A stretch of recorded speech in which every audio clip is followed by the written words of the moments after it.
첫사랑하고 아웃켈라하고 반통임을 하시는 쌤이 전도철 선생님이신데 네네.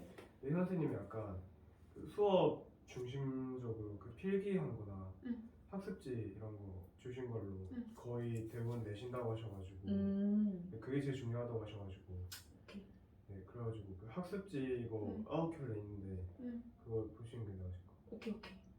내일 약간, 들고 와보세요, 알겠죠? 네, 그 설명이 있고 그 그래프 같은 게 있는데 그게 좀 중요하다고 하셔가지고 오케이. 뭐 말하는 건지 선생님 보고 얘기해 줄게요. 자, 그래서 일단 기본적으로 본문 내용에 대한 정확한 이해는 일단은 다 하고 있어야 돼. 근데 그 중에서도 이제 중요하다고 말씀하신 부분들 조금 더 덧붙여서 보도록 할게요.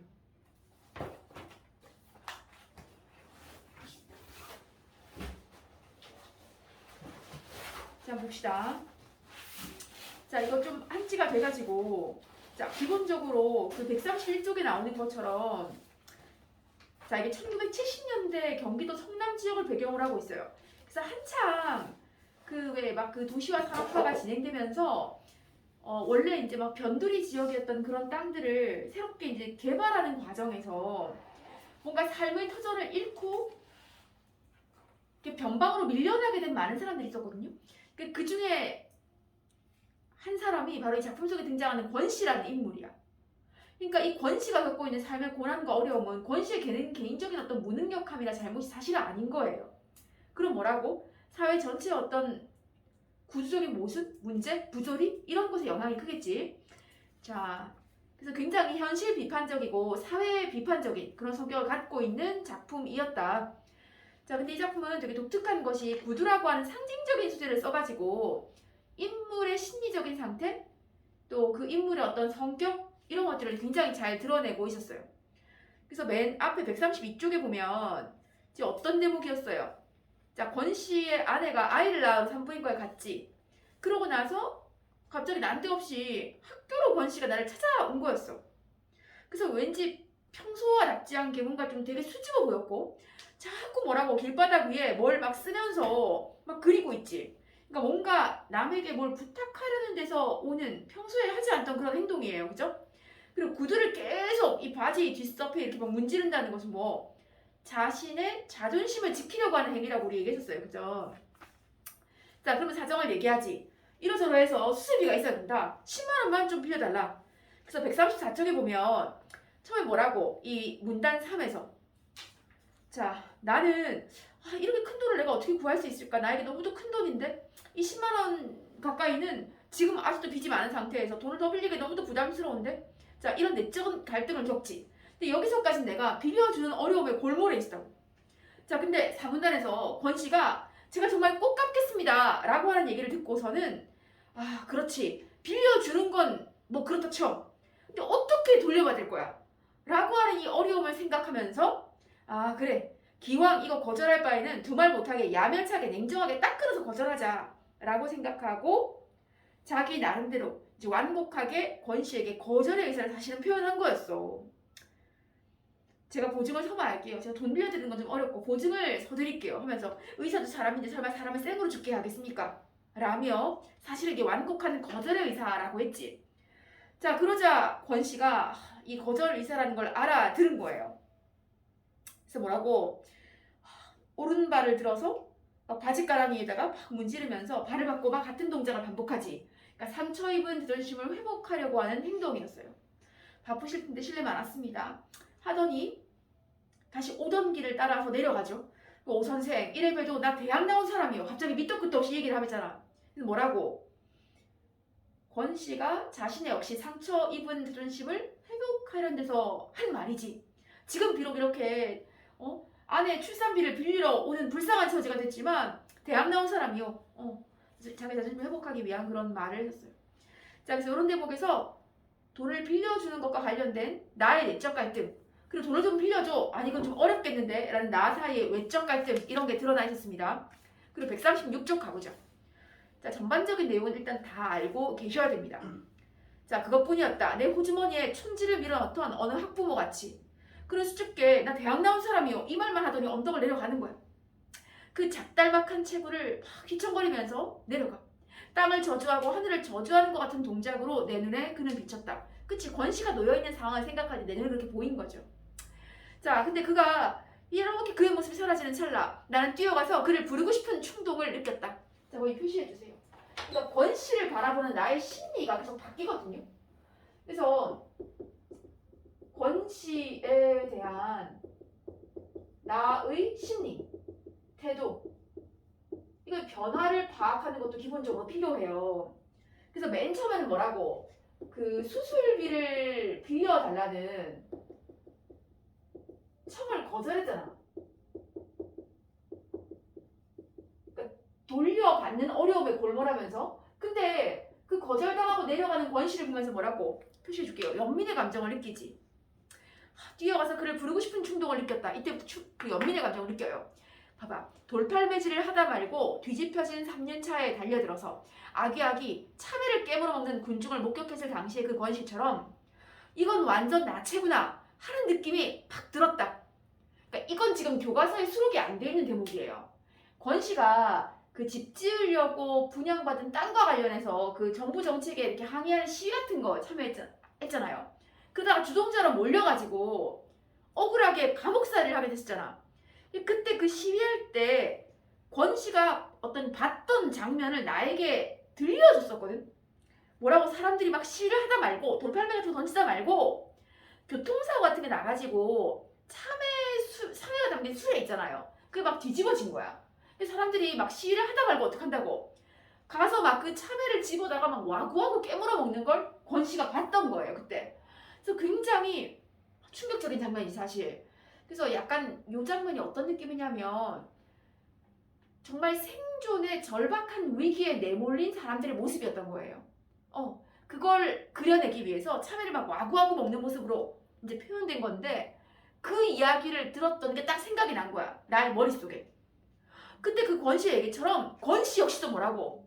그때 그 돌팔매질을 하다 말고 막 허겁지겁 달려들어서 그 고픈 배를 줄이고 막 이게 틀어지고 참외를 막 깨물어 먹던 군중들처럼 권씨 역시 나체로구나 라는 느낌이 팍 들었어요. 그럼 여기서 나체라는 건 뭐야?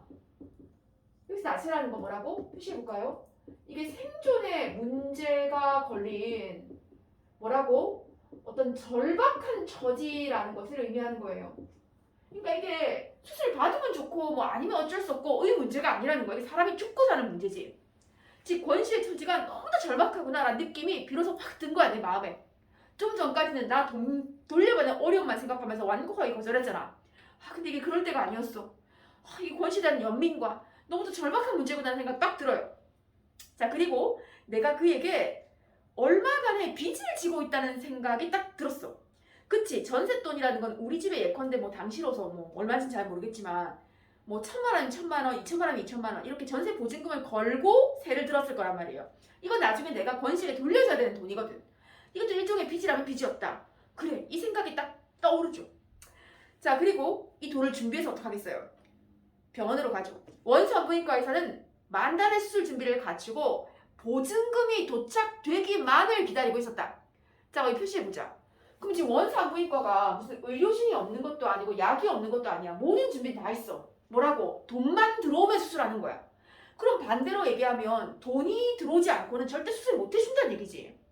그럼 뭐라고 표시해볼게요. 생명보다 돈을 훨씬 중요하게 생각하는 물질 만능주의적 태도, 그런 비인간적인 세태 이런 거 드러나 있지. 그렇잖아. 돈이 없으면 수술해줄 수 없어. 이런 비정한 모습. 자, 그래서 나는 이 돈을 학교에서 막 갑을 하고 동료들한테 막 주머니를 닥치는 대로 쓸어가지고 돈을 마련해서 가져갔어요. 자, 그러자 금태 마비츠 안경을 쓴 원장이 마취사를 부르도록 간호원에게 그때서야 지시하는 거야. 비정하고 비인간적인 인간의 모습. 근데 여기 잠깐만 보면 금태 마비츠 안경 있잖아요. 이게 독일제 안경 상표라고 돼 있거든. 그러니까 지금으로도 치면 왜 몇백만 원짜리 안경테 같은 게 있어요. 되게 고급 안경테. 그러니까 당시 1970년대 금태 마비츠 안경 굉장히 비싸고 고급진 안경을 쓴 거야. 그래서 굉장히 고급진 안경을 쓴 그리고 금속성에 뭔가 차갑고 비정하고 이기적이고 계산적이고 이런 모습을 좀 그려내려고 했던 거예요, 작가가. 자, 그 돈이 딱 들어오자 10만 원 딱 받자 이제 마취사를 부르도록 간호에게 지시하는 거예요. 그러면서 원장은 혀를 쳤다. 그 새빵 주인의 따름이라는 걸 알고 혀를 차면서 참, 아버지가 되는 방법도 여러 질이군요. 보증금 마련하려고 했더니 오전 중에 가서 여태껏 얼굴 한 번 안 비치지 뭡니까? 라며 지금 뭐 하는 거예요? 의사가? 아버지인 권 씨의 무능함을 비난하는 거지. 참, 아버지 되는 방법도 여러 질이군요. 돈 고용을 했더니 지금까지 진짜 코빼기도 안 보이지 뭡니까? 뭐 이런 무능한 사람이 다 있어. 약간 이런 느낌이지. 자, 그러자 나가 뭐라고? 맞습니다. 의사가 애를 꺼내는 방법도 여러 질듯이 의사에도 여러 가지 종류가 있듯이 너처럼 돈만 밝히는 의사도 있고 그렇지 않은 의사도 있는 것처럼 아버지 노릇하는 것도 아마 여러 질일 겁니다. 라고 역시 뭐야? 완곡하게 사실 의사를 비난한 거야 이거. 나는 이 말을 듣고 제발 의사가 좀 찔리기를 바랐어. 하지만 그걸 간단히 농담이라 생각하고 지나가는 거야. 자, 나는 그 권 씨의 부인이 사색의 수술실 들어가는 걸 봤죠. 자, 근데 생명을 꺼내고 또 그 생명을 수용했던 다른 생명, 그 앞에 생명은 권 씨의 아들이겠지. 그럼 뒤에 나온 다른 생명은 권 씨의 아내를 말하겠죠. 그 생명까지 암양해서 막 호송해가면서 건지는 그런 요란한 수술 치고는 너무도 쉽게 끝났다. 그치? 2명의 생명이 걸린 거잖아요. 그런 수술 치고 너무 간단하게 빨리 끝났대요. 자, 보호자 대기석에 앉아서 우리 집 동준이 놈을 얻을 때처럼 줄담배실로 4대인가 5대째 불을 붙이고 나니까 울음소리가 들렸다. 자, 거기 표시 좀 해줘. 줄담배실로 4대인가 5대째 불을 붙이고 나니까. 자, 이런 얘기 쌤이 한 적 있었던 것 같은데 우리가 작품에서 인물의 심리와 성격을 제시하는 방법에 2가지가 있잖아요. 직접 제시할 수도 있고 간접적으로 제시할 수도 있지. 그러니까 예컨대 나는 권 씨가 가혹한 마음이 들었다. 이러면 직접 제시야. 나는 마음이 너무도 초조했다. 이렇게 얘기하면 직접 제시예요. 근데 지금 방금 뭐라 했다고? 줄담배실로 4대인가 5대째 불을 폈다 이렇게 되잖아. 그러니까 줄담배를 피웠어.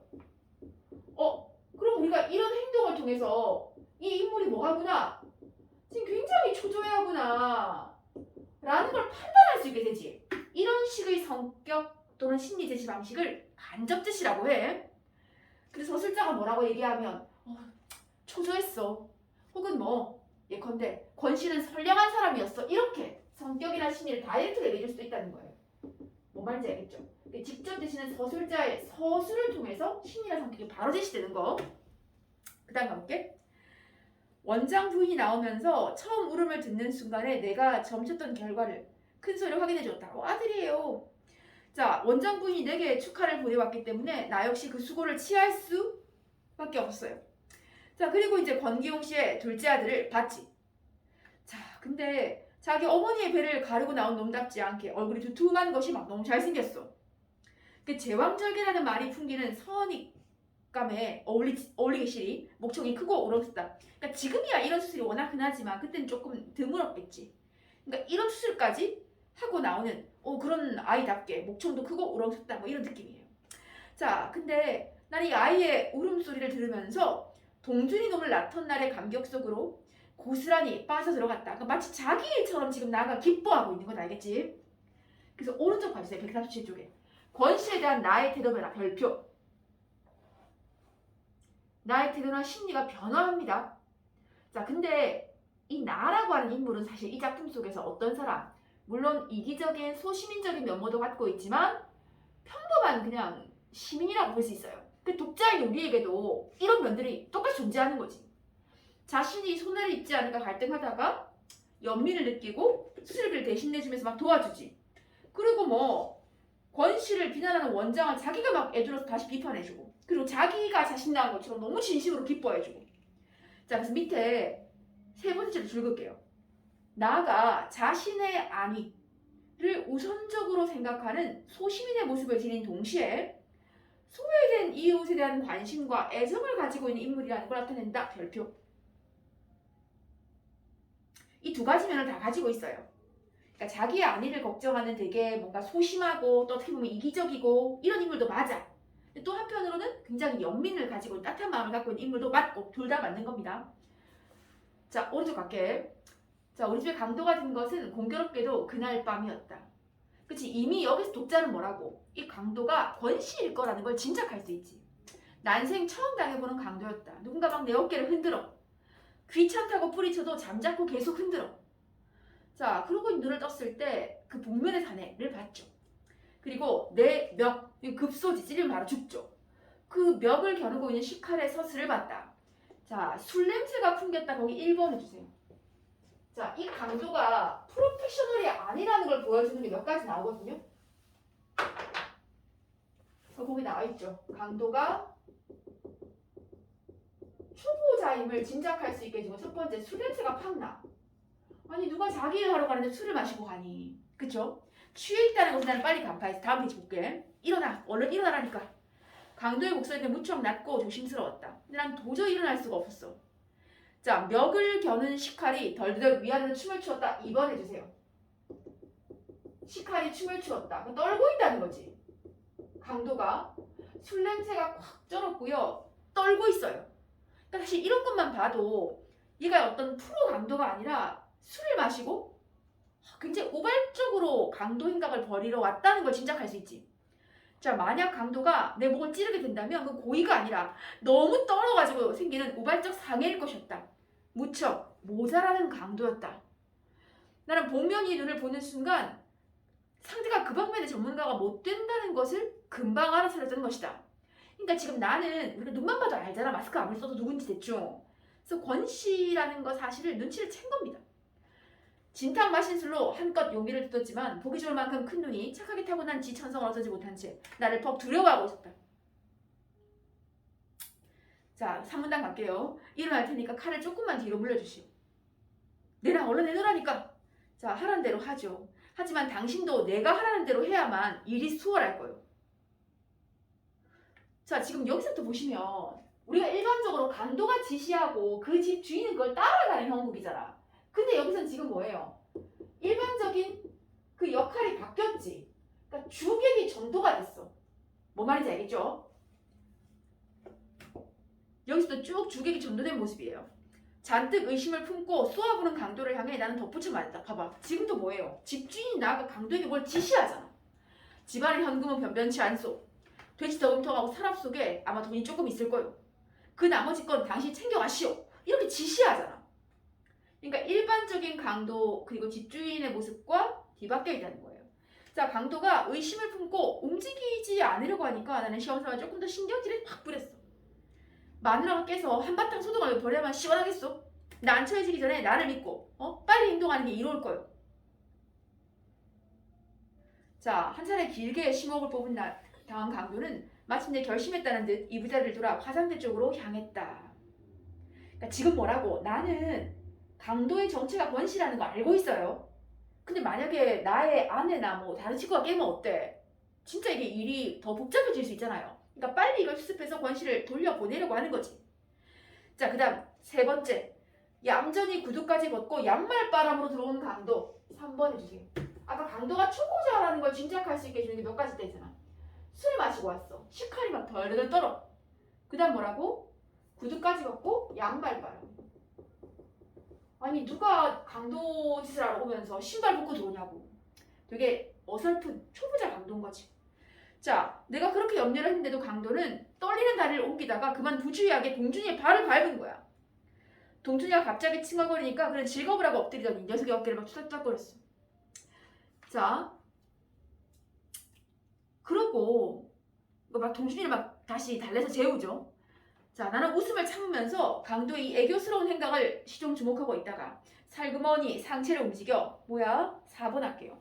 동준이를 잠재울 때 이부자리 위에 떨어뜨린 식칼. 떨어뜨린 식칼. 이부자리에 놓은 식칼이지. 이부자리에 떨어뜨린 식칼. 자, 이런 것들이 전부 다 강도가 초보자라는 걸 짐작할 수 있게 해주는 부분들입니다. 연장을 이렇게 함부로 불리는 거 보니까 당신이 완전 초보라는 걸 알만합니다. 봐봐. 강도가 큰 소리를 치는 게 아니라 집주인이 내가 강도에게 뭘 지시하고 오히려 큰 소리 치고 이러잖아. 주객이 뒤바뀌어 있어요. 내가 내미는 칼을 보고 그는 기절할 만큼 놀랐다. 그리고 나는 웃어 보이면서 그에게 칼을 받아가라는 눈짓을 보냈다. 그러더니 그는 어떻게 그 칼을 가지고 다시 내 명을 건넜다. 자, 근데 나는 그가 고의로 사람을 찌를 만한 사람이 아니라는 걸 일찍이 간파했기 때문에 칼을 돌려준 걸 조금 더 후회하지 않았다. 아니나 다를까 그는 시카를 옆구리 쪽 허리띠에 치더니만 몹시 자존심이 상한 표정이 되었다. 정은아 3번 문제 한번 보세요. 이거 다음 먼저 확인해봐. 찾아봐 본인이.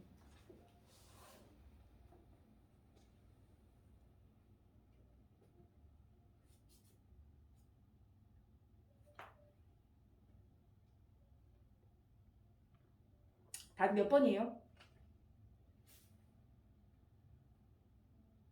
이은이. 어?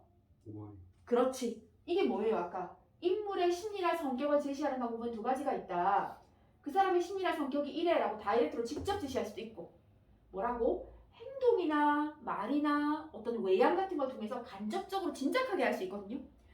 그러면 지금 기역, 니은, 디귿, 리을은 다 행동이잖아. 시칼이 떨려, 뭐 구두를 벗고 뭐 양말바람으로 들어왔어, 동준이 발을 밟았어, 이런 거 다 되게 어설픈 강도라는 거 알 수 있잖아요. 근데 미음은 직접적으로 서술자가 서술을 했지. 아, 얘는 남을 찌를 만한 그런 악인이 아니야 라고 얘기했잖아요. 그래서 답은 5번이라는 거. 그래서 139쪽에 권씨의 성격 제시 방법 거기 별표 하나 해줘. 자, 직접 제시에 뭐라고? 무척 모자라는 줄 그어주세요. 아, 이게 되게 강도 같은 사람이 아니구나. 그의 어떤 캐릭터가 원래 강도가 아니야. 우발적으로 들어온 원래는 선량한 사람일 거야. 이런 느낌인 거예요. 그 다음 어디다가 줄거보냐면 착하게만 타고난 지천성 거기 줄거줘. 그러니까 뭐라고 얘기했다고? 천성이 착해라고 얘기하는 거야. 천성이 착해 이렇게 얘기했어. 줄갔지? 그 다음 고의로 사람을 찌를 만한 위인이 못 된다. 줄짝 그으세요. 그럼 뭐라고? 본디 선량한 사람이다 이 얘기예요. 이걸 직접 제시했다고 이걸 이해해줘야 된다. 모자라는 착하게만 타고난 지천성 그리고 고의로 사람을 찌를 만한 악인이 아니다 라고 그 어떤 그 강도의 됨됨이 캐릭터 성격에 대해서 직접 제시를 다 하고 있어. 근데 나머지 건 다 간접 제시입니다. 그래서 밑에 지식억 잠깐 봐줘. 이 직접 제시를 다른 말로 서술자가 얘는 이런 사람이야, 성격이 이래, 심리가 이래라고 바로 말해주는 거잖아. 그 직접 제시를 다른 말로 말하기라고도 하고요, 텔링이라고도 부릅니다. 알겠지? 근데 간접 제시는 뭐라고? 말과 행동, 외양 같은 걸로 보여주는 거야. 판단은 독자인 우리가 해야 돼.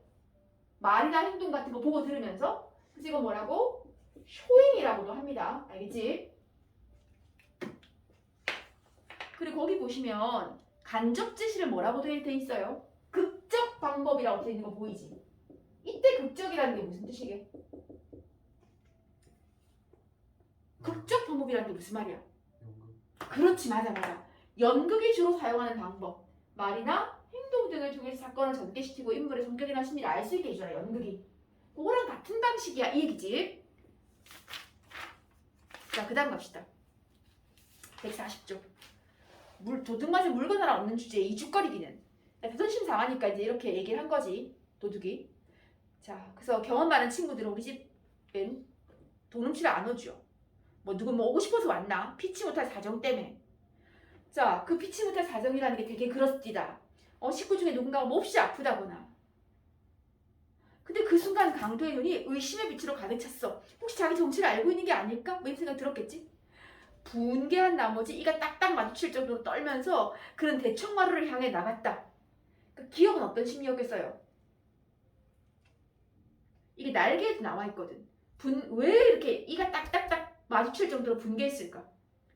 거기 표시해보자. 옆에. 나가 자기의 정체를 알아차린 걸 알고 너무도 자존심에 깊은 상처를 입었지. 자, 그래서 그가 허둥지둥 끌어안고 나가는 건 틀림없이 그의 찢어진 자존심일 것이었다. 애당초 의도했던 바와 달리 내가 사용한 방법이 그를 편안하게 하기는커녕 오히려 더욱더 낭패하게 만들었다는 걸 깨닫고 나는 그의 등을 향해 말했다. 그러니까 원래 내가 이런 말을 하는 의도는 뭐였겠어요? 뭔가 권 씨를 좀 편안하게 해주고, 사실은 처음엔 얘기를 하려고 했던 걸 수도 있어. 피치 못할 가정이라는 게 그렇습니다. 가령 식구 중에 누군가가 몹시 아프다든가.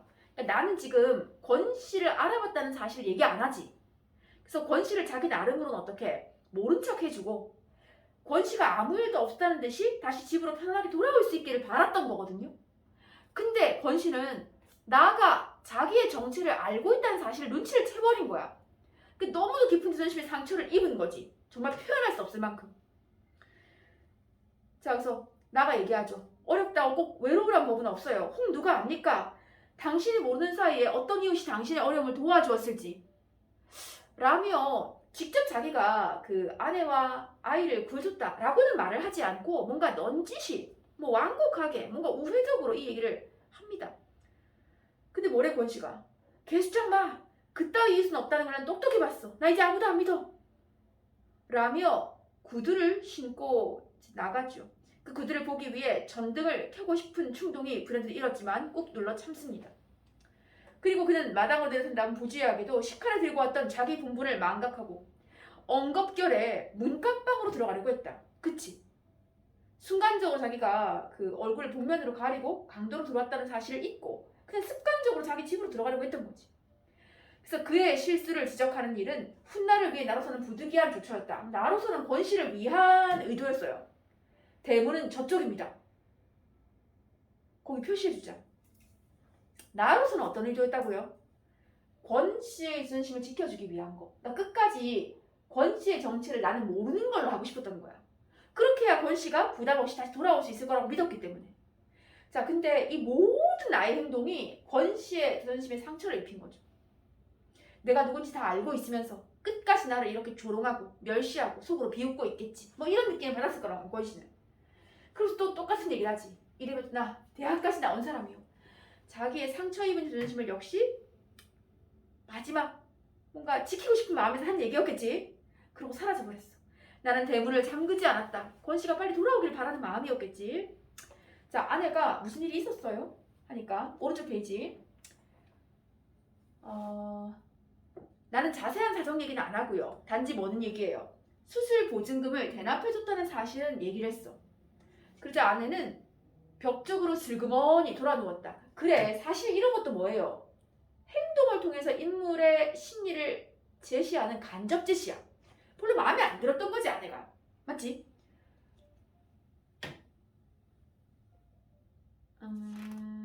다음 페이지 갑시다.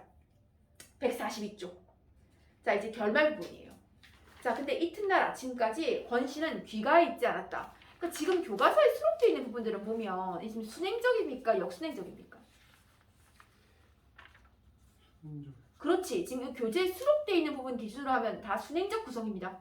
그치? 시간의 흐름에 따라 이야기가 전개되고 있어. 자, 권 씨는 귀가에 있지 않았다.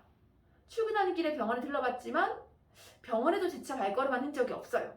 그리고 그 다음날 또 그 다음날도 권 씨는 돌아오지 않았어. 행방불명이 된 것이 분명해졌다. 그리고 내 본인은 그게 아니었다고 해도 결과적으로 내가 사용한 방법이 매우 졸렬한 방법이었다는 것이 확인된 셈이지. 복면 위로 드러난 눈을 보고 나는 그가 권 씨라는 걸 바로 알아차렸어요. 밝은 아침에 술에서 깬 권 씨가, 그러니까 나는 뭐라 생각하는 거야. 이게 권 씨가 술에 취한 나머지 벌인 우발적인 행동이라는 생각을 했던 거지. 그러니까 술에 깨서 전처럼 나를 떳떳하게 대하고 아무 일 없다는 듯이 돌아올 수 있게 하자면 저 복면의 사내를 권 씨로 대우하지 않고 나는 모르는 걸로 하고 끝까지 강도로 대우하는 그 길뿐이다 라고 나는 생각했었던 거예요. 그래서 아무 일도 없던 듯이 병원에 찾아가서 죽지 않은 아이와 세 번째 아이를 만날 수 있게 되기를 나는 기대했던 거예요. 나의 의도는 이거였어요. 되게 선량한 의도였지. 자, 하지만 권 씨가 오랫동안 돌아오지 않자 현관에서 그의 구두를 확인해보지 않은 것이 후회됐어요. 왜? 구두는 뭐라고 이 작품에서? 구두는 뭐라고? 그렇지, 권 씨 자존심이지. 그래서 인간은 뭐라고요? 자존심이 완전히 짓밟히거나 손상되면 살아갈 수 없는 존재라는 거야. 그치? 자, 그래서 뭐라고 얘기해? 자, 어떤 근거인지는 몰라도 구두의 손질 정도에 따라 그의 운명을 예측할 수 있지 않을까 하는 생각이 드는 것이었다. 구두가 반짝반짝한 이상 자존심은 그 이상으로 광발이 올라 있을 것이고 그렇다면 나는 걱정하지 않아도 좋아. 그걸 보지 않은 것이 좀 후회가 됐어요.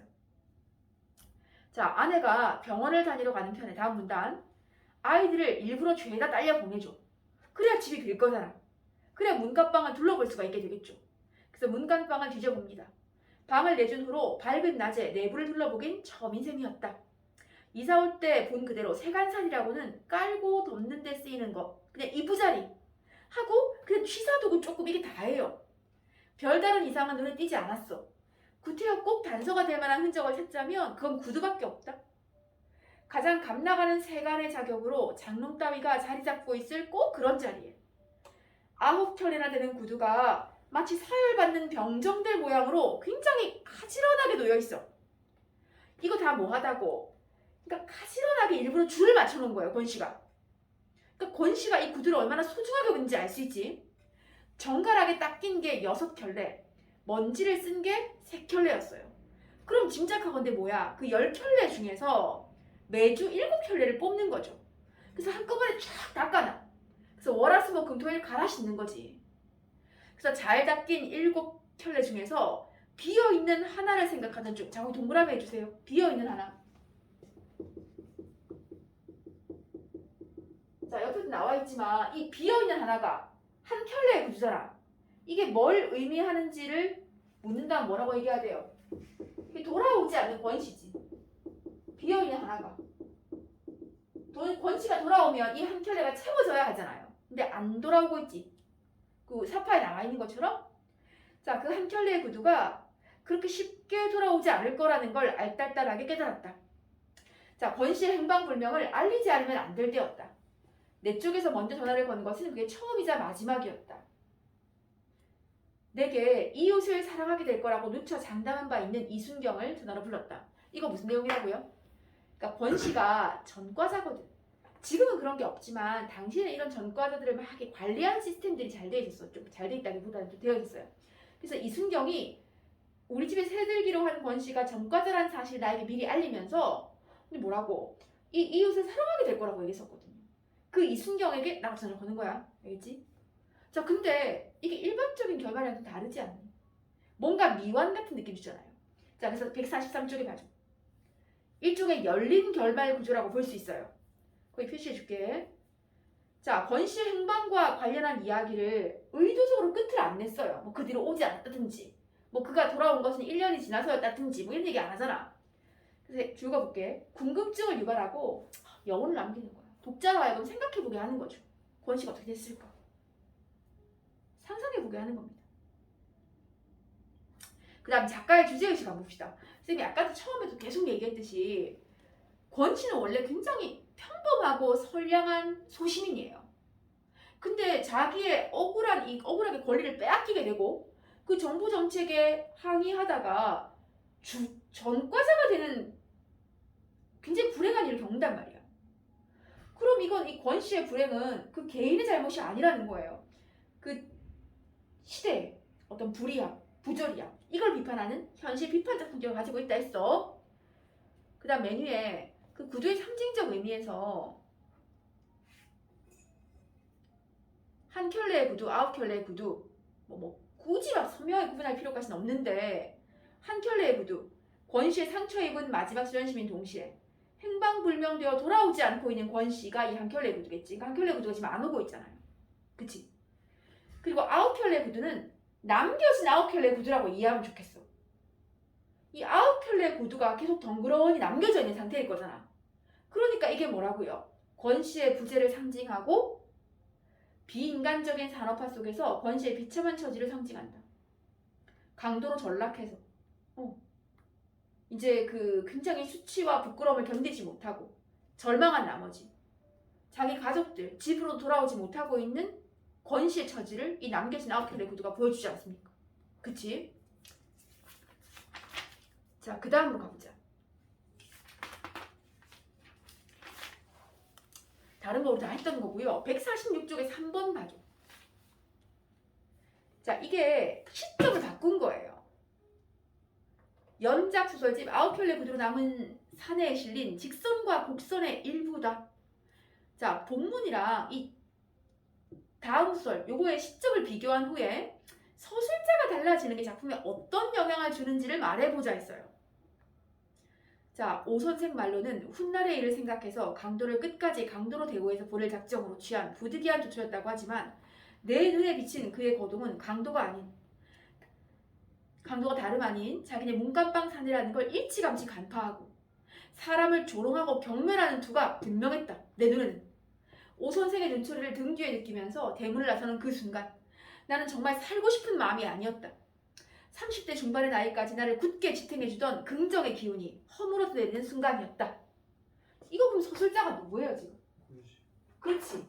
근데 이 작품의 주인공이 누구지? 권씨잖아. 그 원래 시점은 1인칭 관찰자 시점이었잖아요. 맞지? 그래서 주변 인물인 나가 주인공 권씨의 말과 행동을 관찰한 거단 말이야. 근데 지금 보는 건 1인칭 주인공 시점이지. 아, 이렇게 시점이 바뀌었을 때 어떤 특징이 있겠냐를 물어보는 경우가 있어. 그럼 뭘 물어보고 있어, 당연히? 주인공의 내면 심리가 잘 드러나겠지. 그리고 독자와의 입장에서도 봐봐.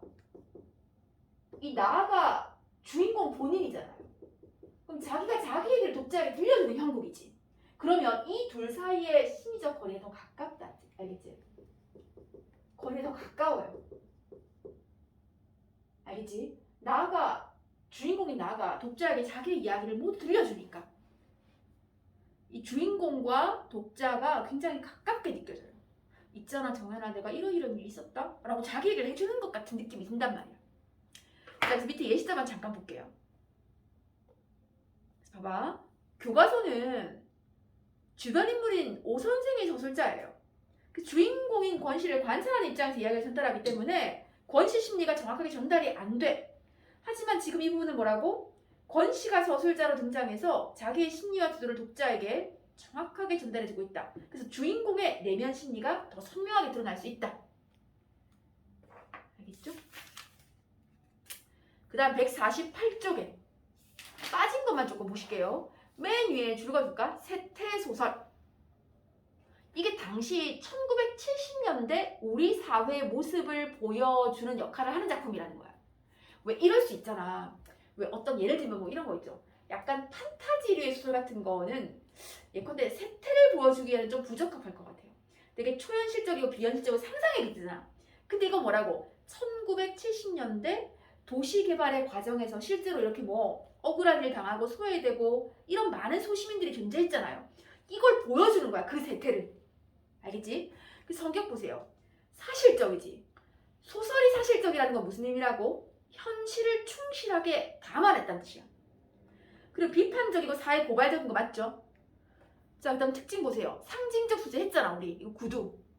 그 다음 거기 줄거봐. 사실적인 문체. 이게 더 뭔가 예컨대 환상적이거나 낭만적이거나 이런 식의 문장이 아니에요. 그러니까 현실을 되게 담담하게 있는 그대로 그리는데 좀 집중하고 있습니다. 알겠지? 그 다음 소설 나오면 인물의 성격 파악하는 건 당연히 기본이야. 나아가 아까 뭐라고 했어요? 이중성을 갖고 있다 했잖아. 이기적인 면, 자기 안위를 걱정하는 모습 있지만 동시에 이웃에게 연민을 느끼는 따뜻한 마음도 있다고 했죠. 그 다음 권씨는 원래 지식인이에요. 이 당시 대학 나온 사람 흔하지 않았다고 했잖아. 근데 그 과정에서 잘못된 정부 정책으로 빈민층으로 전락하지만 끝까지 자존심을 지키며 살려고 노력하는 인물입니다. 자, 그 다음에 이 글의 갈등 양상 좀 봐줘. 자, 원래 소설이 내적 갈등 혹은 외적 갈등을 담고 있지. 나의 내적 갈등은 이거 할까 저거 할까 고민하는 거잖아. 그 돈을 빌리러 왔을 때 빌려줄까 말까 어떻게 해야 되지? 이게 내적 갈등이었어. 그 다음 인물 간의 갈등은 돈 좀 빌려주세요 라는 권씨와 아니 안 돼요 라는 나 사이의 갈등이지. 그리고 거기 나오듯이 뭐예요? 강도로 침입한 권씨를 막 설득하는 혹은 배려하는 그런 나와 근데 권씨 입장은 좀 달랐잖아. 이 사이에서 어떤 갈등이 또 있었겠죠? 그 다음 의사와 권씨의 갈등도 있겠지. 수술비를 가져와 수술해준다는 의사. 근데 빨리 수술비를 구하지 못하니까 갈등이라는 게 반드시 소설에서 둘이 맞서 싸워야만 갈등이 아니에요. 뭔가 조화롭지 못한 상태. 다 갈등입니다. 그리고 사실은 뭐야? 나가 의사를 애둘러 비판한 거 이런 거 다 사실 갈등이지. 맞죠? 그 다음 인물과 사회사의 갈등. 자, 이것도 두드러지지. 그래야 이 작품이 현실 비판적 성격을 갖게 되니까. 그래서 권씨가 소유의 주동자로 물려서 억울하게 전과자가 되고 사회 빈민층으로 전락하는 과정. 이건 사회하고 사회에서 갈등. 다 할 수 있습니다. 혹시 이 안에서 궁금하거나 이해 안 가는 거 있어요? 알겠죠? 근데